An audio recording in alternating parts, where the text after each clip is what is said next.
Alrighty, so about 10 minutes ago over on Global Dokkan, the 50% or 60% support characters dropped over on Global, like I said.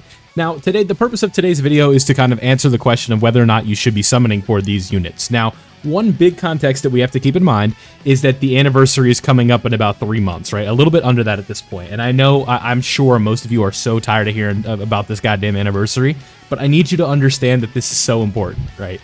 That the anniversary, this is going to be something where if you don't pull these units, you are not going to be having a good time. And if you're just spending stones on just about anything, right? Like let's just say you're a global player who spent on these banners right here with like Hirudegarn and Goku. And then if we go back to the second page over here, you know, you felt the need to summon for this Vegeta because you bought into the hype. You summoned for Rose, you summoned for Goku and Gohan and Piccolo.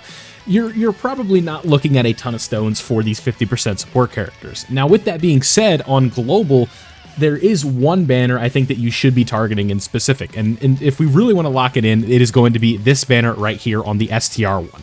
So, where you can see this is why I think that this can be worth your stones. Now, here's what we want to really focus on, where you can see my cursor, 2 times only, you get a discounted multi for 30 Dragon Stones, and you are guaranteed to recruit either Kaba or Hit.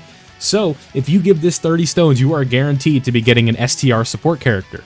So if we pull up Kaba, for example, right? Why do I like this Kaba? It's actually very simple. If we go to his TUR version, and then we go to the EZA, and we do all that fun stuff, with the EZA, look at the teams he's on, right? And obviously the EZA doesn't change this, but this guy is very good, and look at the team he's on, right? You can see Bond to Master and Disciple. Who leads Bond to Master and Disciple? I'll give you a hint. His name rhymes with least. Grohan. I don't know.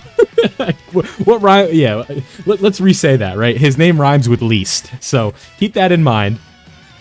That you have to keep that like in the back of your head. If you want to summon on any of these, I think it should be this one, just because you are going to be getting, you can potentially get a copy of Kaba, who is going to be landing on the Bond, Master, and Disciple team. And if you really just want to make Beast look as good as he can, and you do all this other funky stuff, you can go ahead and summon on this banner to get that additional, 60% support. So, when we look at the featured units on these banners, that is where the problem comes up. If this was not a guaranteed copy of one of these support units, I would say absolutely not. This is a scam. Don't do this. But like I said, 60 stones, that's not going to kill your anniversary fund, right?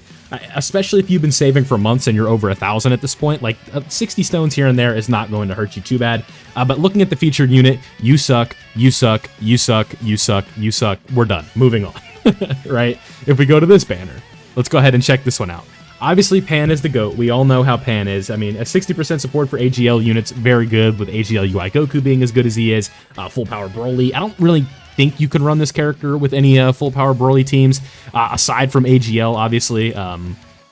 If we kind of pull her up and we go to her EZA, she does not share any on Broly's leader skill, because Broly is Transformation Boost and then Super Bosses.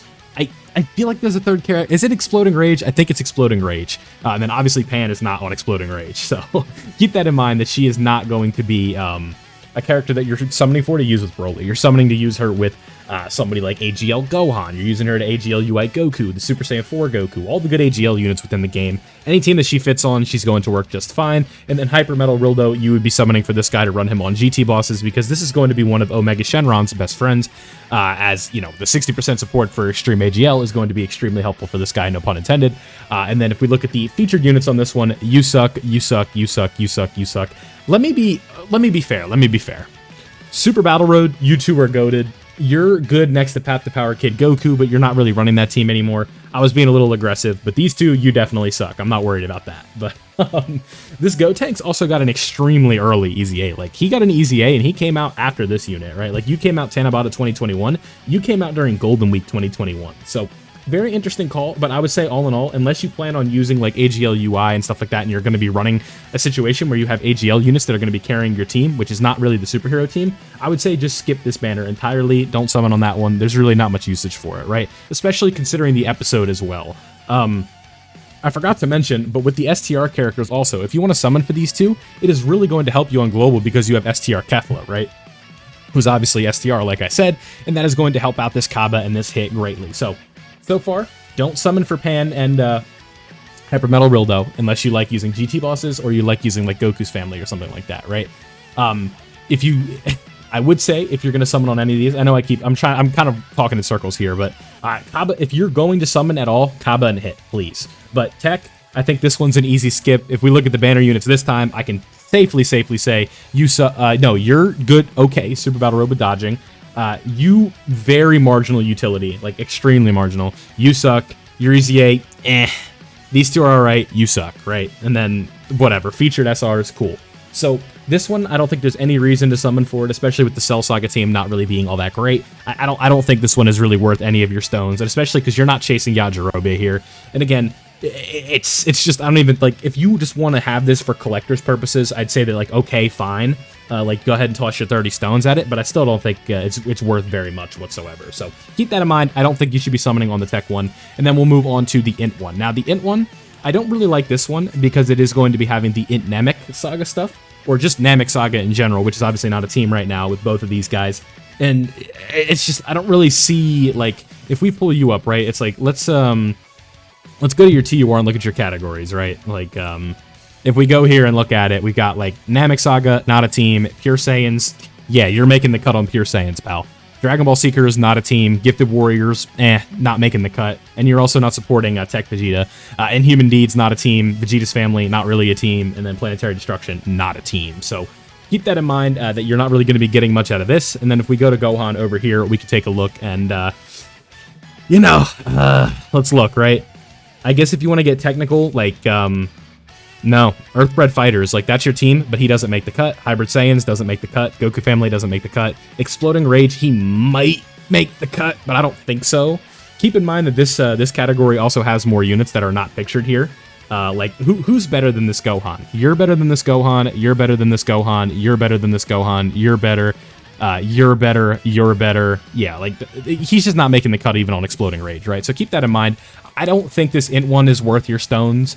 The only way you can even cope for it is you just want to collect the characters, or you want, like, a copy of Cheelai, who's obviously very good, and then Pan kind of plays a similar role to what Cheelai does, where she is kind of dodge or die, but at least she does provide support for somebody like Beast Gohan. So, obviously superheroes, unfortunately, as great as Superhero Pan is and was at the time, she's not really making the cut for the team. That could also be because she just wants to hold back, right? So just keep that in mind. So with the Int one, I'd say don't summon on this one at all. And then last but not least, we have the physical one right here. Now, looking at this one, if we look at the featured units, where does utility come in for this one? This guy is still kind of like an ESBR or an SBR ace, especially if you're like a newer player, but nothing really to look forward to for this guy. Your EZA could be interesting for, again, like Super Battle Road, Extreme Super Battle Road, we'll see. You suck, you suck, you suck. Gohan, I think, is the worst of the bunch, but this Super Buu is actually really interesting because I'm sure... Let's think about this one, right? Especially if you're a newer player, you might not know this, but we will be pulling you up. Let's go to the TUR version. Somebody that is a physical Majin Power unit that you would be running next to him is somebody that EZA'd over for JP during the 9-year anniversary, and that is going to be this LR Bootanks, who does have an EZA over on JP. I'm in the global database right now for the sake of the video, but keep in mind he will be EZAing during the 9th anniversary, so if you want to run this Bootanks and kind of run him at his max potential, what you would want to do is potentially summon on this one, do your 2 multis, and you'd be good to go. So keep that in mind. I think the Super Buu is good, and sort of for the bigger picture and to, you know, kind of put some closing thoughts on this video, I think these banners have their value, right? Especially if you're a newer player who is just kind of looking to round out a team or just run like a mono-typing team. I think there is a little bit of value here, considering that not often are you going to get a discounted multi that guarantees the character, right? That is something that is very rare. I don't really foresee them doing this too much in the future. Like, guaranteed featured we see all the time, but a guaranteed, so like, if this was like a Dokkan Fest or a Carnival banner with like 2 LRs, this would essentially be a guaranteed Zeno, a Goku Black Rift, a guaranteed Whis animation, right? No matter what. But the difference here is that it's obviously a 60% support for 30 stones. So like a 30 stone Zeno, I think has value if you want to look at it that way. But I still don't think with the anniversary coming up that these are worth like going in on, right? I think if you were to give me a game plan and you told me, listen, you have to summon on this banner, you have 300 stones, I want you to use, I don't know, I want you to do I want you to summon on one of these banners, and I want you to get both of the characters. I'd say the only one that's worth chasing both characters on is the STR banner, just because they both support Kefla really well, and Kefla is a machine over on Global. So like I said, if you want to kind of take the Cliff Notes version of this video, don't summon on any banner except for the STR one if you really want to use Kefla and stuff like that, or want to make Beast look better. But if you're just trying to collect, just go ahead and get like a copy of each maybe, and just do like the 2 discounted multis, and that's it. But if you don't care about having support, or you don't care about any of that stuff, just don't summon at all. Just skip these banners. It's not worth it. But at least you do have a little bit of time before the anniversary compared to the way we did with JP. So let me know what your plan is down below for these banners, whether or not you are summoning. And if you are, I wish you the best of luck. But I also recommend you do not go past the 60 stone threshold. So thank you guys for watching. Don't forget to leave a like if you did enjoy today's video. Subscribe if you are new, and turn on notifications so you don't miss out on any of my Dokkan content. If you want to further support me, consider becoming a channel member below, and I'll see you all in the next one.